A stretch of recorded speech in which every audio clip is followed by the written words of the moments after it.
Сръбските исторически фалшификации, сурдолишки мъченици. Историята е мощен инструмент в ръцете на политиците, способна да формира възприятия, да консолидира нации и да създава митове.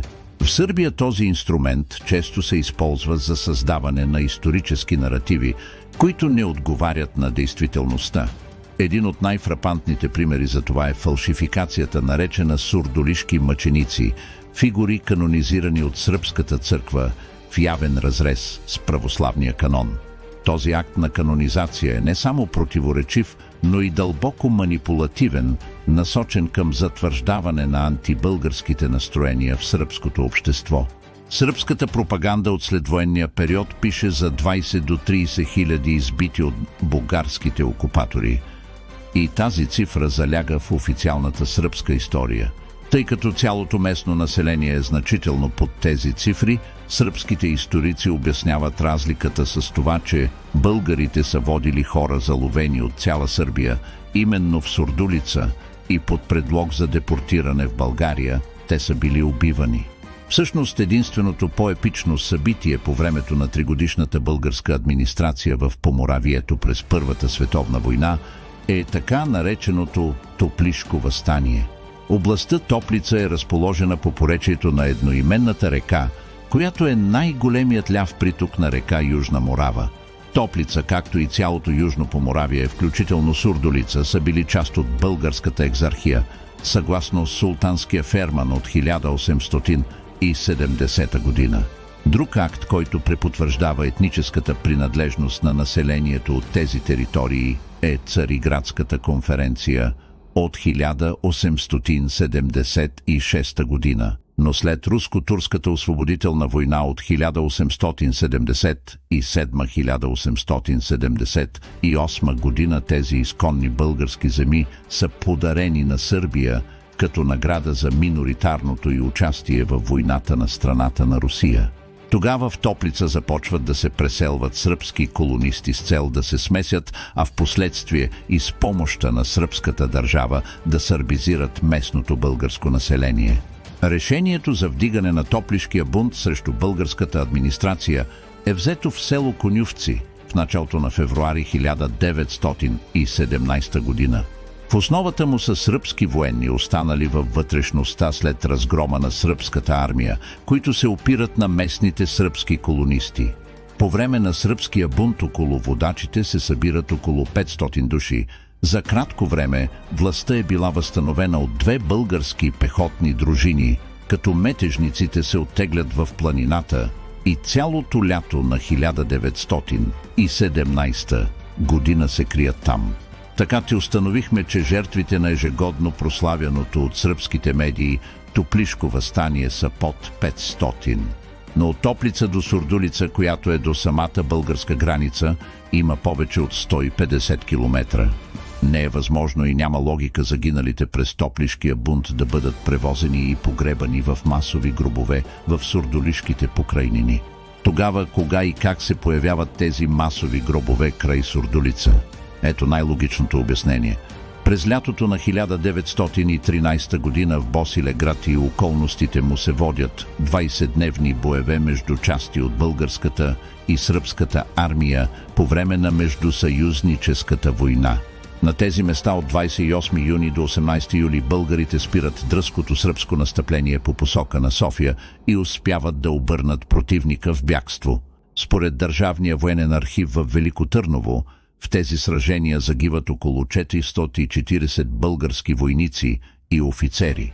Според сръбски източници, загиналите сръбски войници и офицери са 526. Странното в случая е, че никъде около Босилеград няма гробове на тези загинали войници. Никъде в околностите на града ни няма сръбски военни надгробни паметници, споделя поетът Иван Николов от Босилеград, тъй като по онова време Босилеград е бил на територията на Българското царство. Логично е сръбските агресори да са превозили обратно в Сърбия телата на своите убити войници и офицери. Най-близо до Босилеград е Сурдулица. Затова е близо до ума в околностите на градеца да са погребани в братски могили въпросните над 500 сръбски войници. Но това са пак само наши предположения. Дори в митичната дубока долина, нарочена от сърбите за долина на смъртта, нямаше никакъв мемориал, липсва дори паметна плоча за жертвите на бугарските злодеяния. Тази сурдолишка покрайнина е превърната в нерегламентирано сметище. В резултат на бизнес интереси за строеж на търговски комплекс, местните патриоти от Общинския съвет изведнъж се сетиха, че това място било мемориален парк. Едва миналата година някой администратор набързо постави дървена табела с надпис, че на това място е извършвано масово клане на сръбско цивилно население от бугарския окупатор. С две думи, масови гробове на избито цивилно население край Сурдулица просто няма. Единственото доказателство за тях е издаденият от сърбите след края на Първата световна война албум с снимки, който е и основното средство за психологическо въздействие върху съюзниците от Антантата, Англия и Франция, които трябва да подкрепят териториалните претенции на Сърбия. В този албум има точно една фотография, на която се виждат десетина черепа, разхвърляни сред шубраците.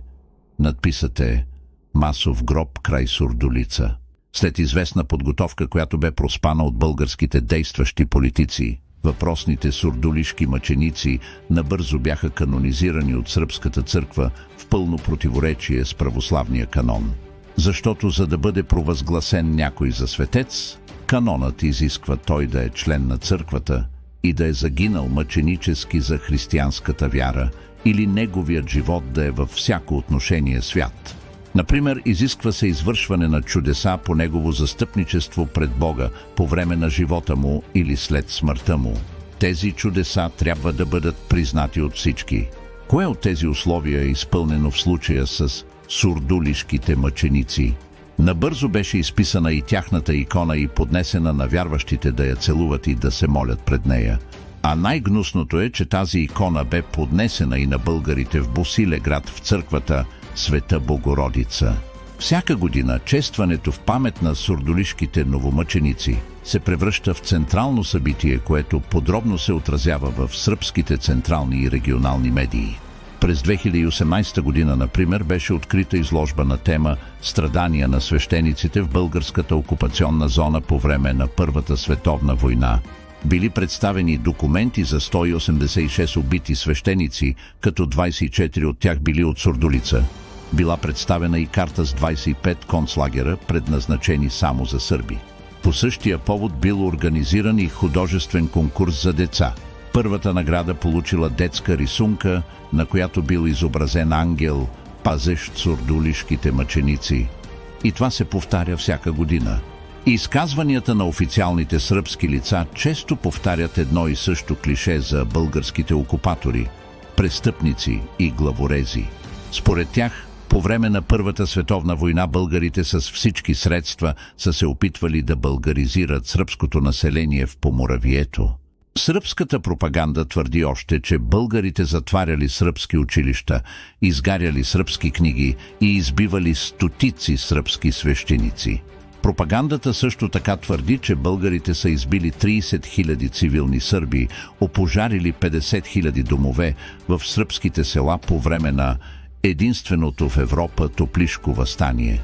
Освен това се твърди, че българите интернирали десетки хиляди сърби в България, изнасилили и продали 8000 сръбски момичета на турски хареми и извършили още множество жестокости.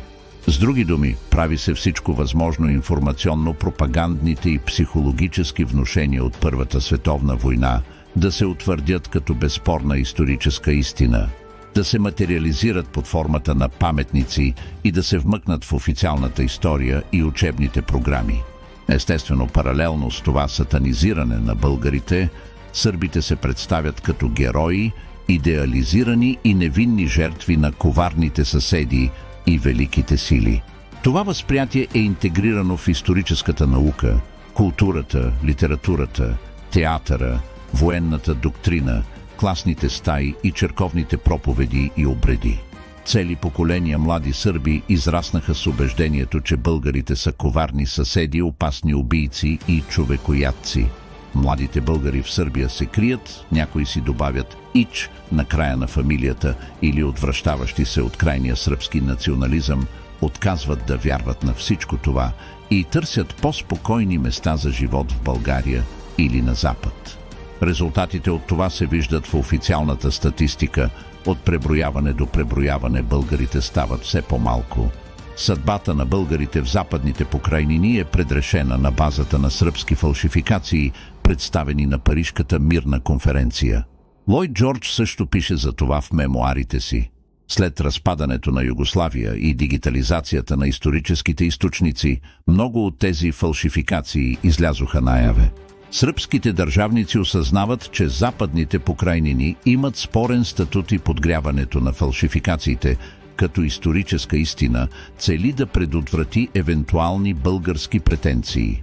Тези популистки изказвания консолидират националистическата политика, особено в предизборни ситуации.